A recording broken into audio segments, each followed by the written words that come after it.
Yeah, obviously I'm still off the trail, and I'm not going to be getting back on the Appalachian Trail anytime too soon.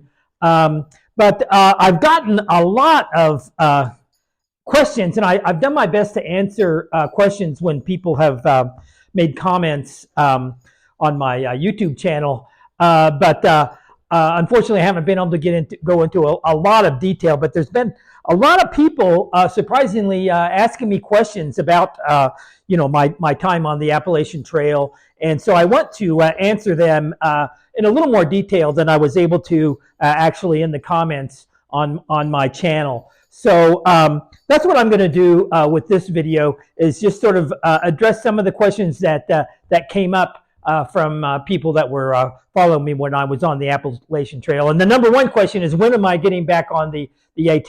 And unfortunately for that one, I don't have a specific answer. I can give you a general idea. And as I said in my last video, these two girls right here are my main consideration. So I can say, in terms of me getting back on for a complete through hike,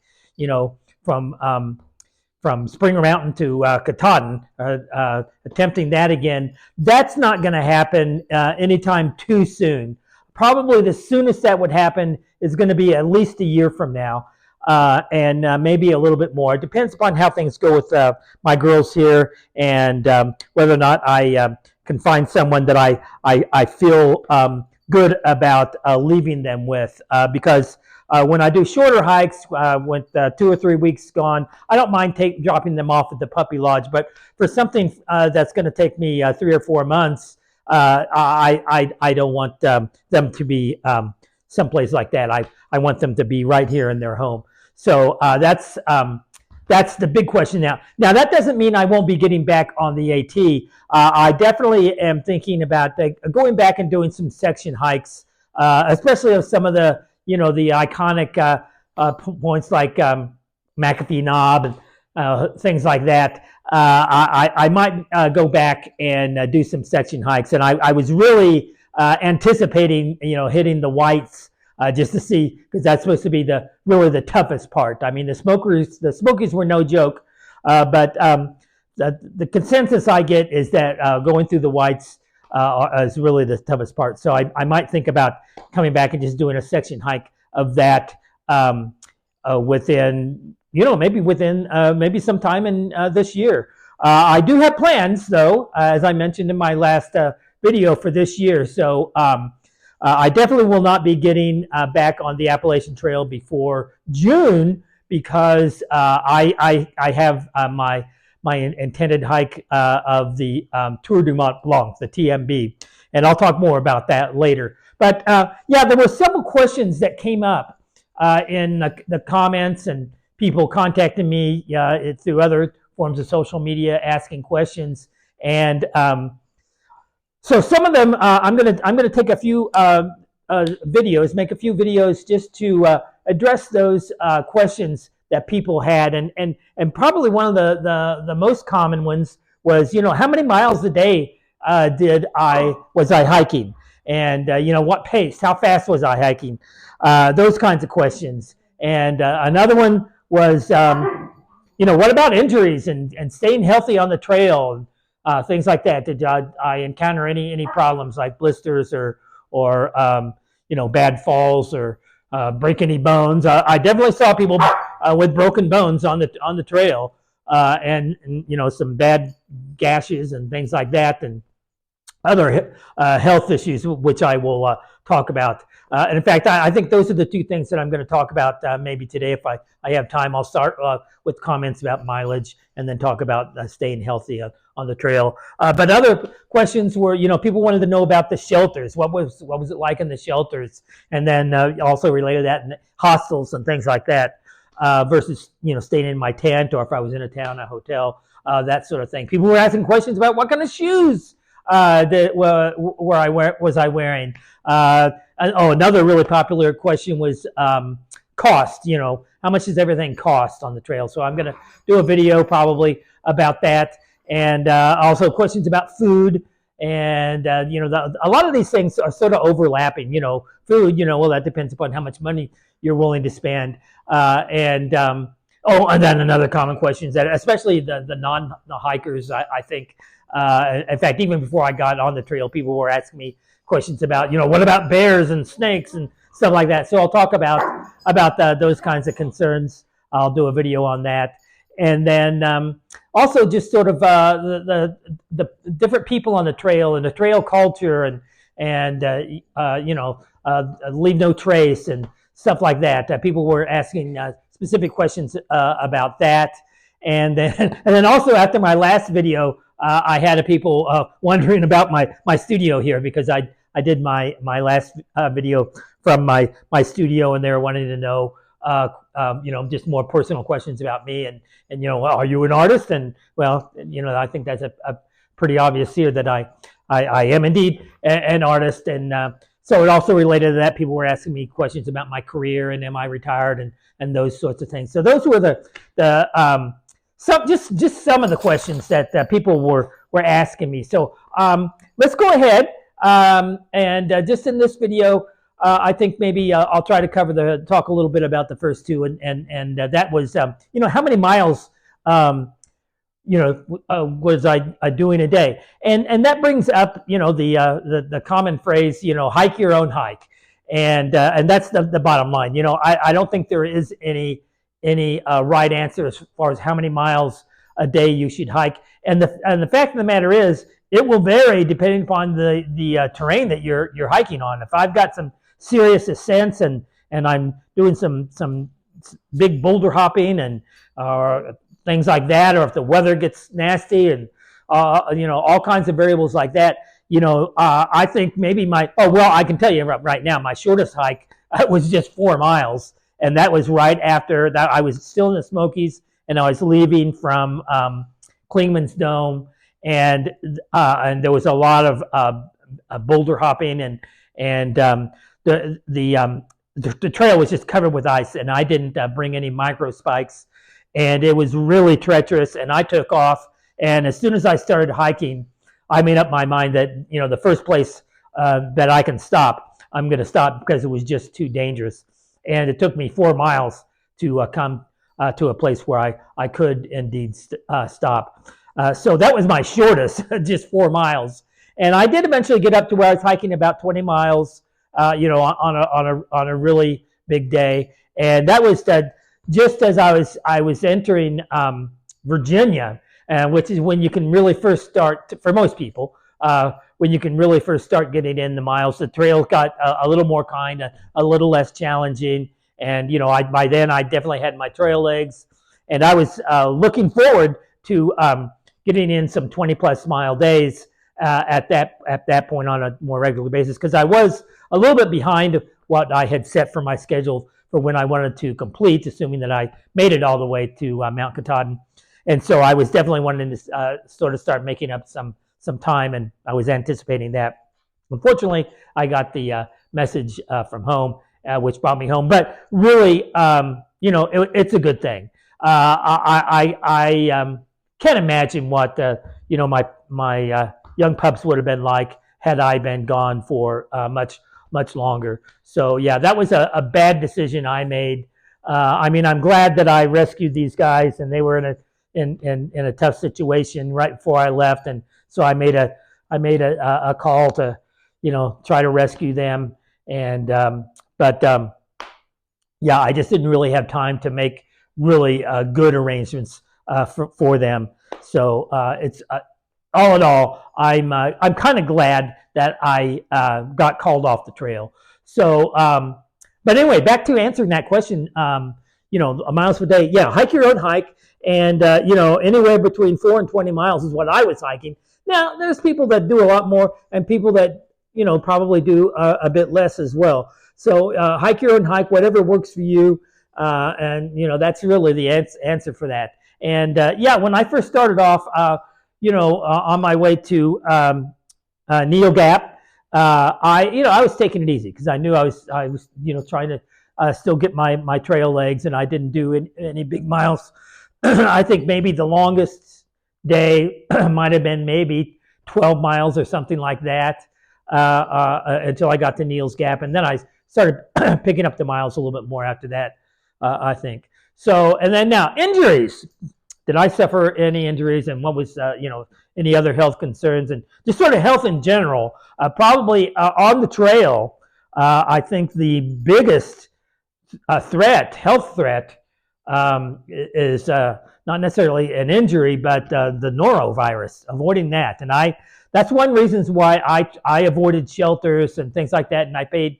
If anybody was offering me food, if it was wrapped up and it looked like there wasn't too many other fingers getting into it or something like that, then I would do it. But if there was any doubt, I avoided situations where there was a possibility of me picking up the norovirus, and that includes avoiding the shelters whenever possible, and staying in my tent.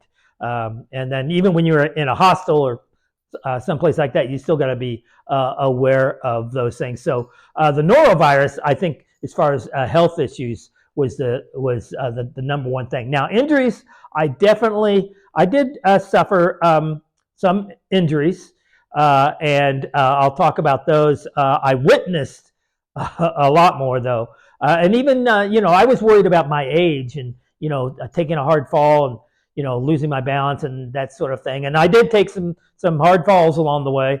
And in fact, and on one of them was actually in the middle of a road. I wasn't even on the trail at the time. I was crossing a road that had a little bend, and when I got about halfway across, and a car started coming from around the bend, I just sort of saw it from the corner of my eye, and I think the woman that was driving really wasn't speeding that bad. But I just caught it out of the corner of the eye, and I was afraid that I might be in danger. So I started to pick up my pace and sort of leaned toward the side of the road a little bit more, and with 30 pounds on my back. And by the way, it was near the end of a long day's hike, and my legs were a little bit tired, and I ended up stumbling and falling right at the end of the road, and hurt my wrist, sprained my wrist really bad. Even I think I even skinned my knee a bit, but it was my wrist that for several days, and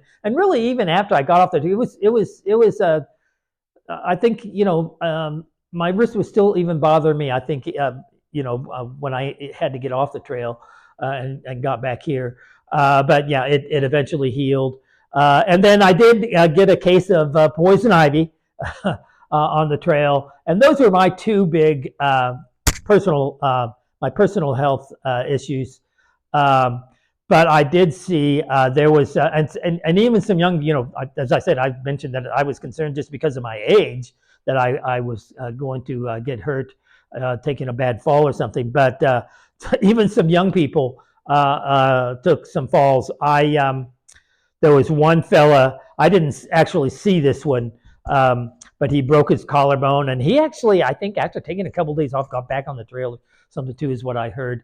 I was walking along the trail and passed somebody coming the other direction, and as it just sort of said hi to him or something, and because we were passing just sort of quickly. But then out of the corner of my eye, I realized that he had a big gash in his head, and there was blood coming down his forehead. And I didn't process that until after we'd gone by, but he was obviously coherent and taking care of himself. But so I didn't go back, and I heard from someone. I knew somebody else was not far behind me, and they told me that yeah, he had a pretty bad gash in his head, but he wasn't stopping. He was going on to wherever his intended site was. And then another pretty bad injury. I was walking along the trail. And I had just passed a couple of young girls and young women, and I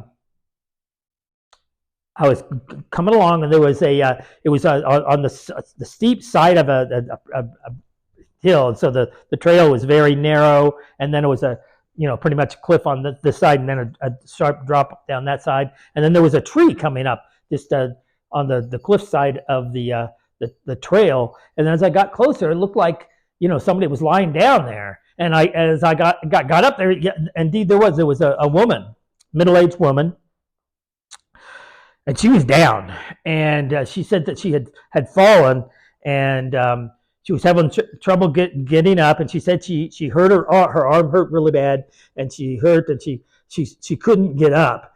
And so I was trying to help her up, and then by this time, the two young women came had come up, and they helped me. We got her backpack off and helped her stand up, and her arm, and I think maybe her shoulder, but she said her arm was really hurting bad, and so I can't remember.